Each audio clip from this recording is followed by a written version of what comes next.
So what's up guys, at maglalaro tayo ng ML at samahan nyo akong gamitin si Tamos dito.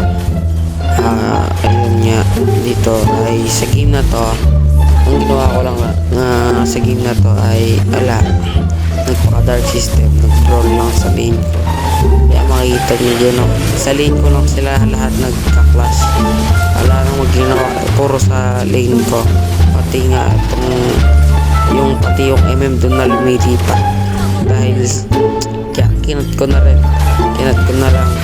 Napakatagal na itong kiniyupak na video, hirap pa i-edit. Tapos dyan, yan na, dito sinusolo ko na yung Lord para mabilis na matapos. Ayaw natin patagalin, ang hirap kaya mag-edit tapos kakat-cut ka pa.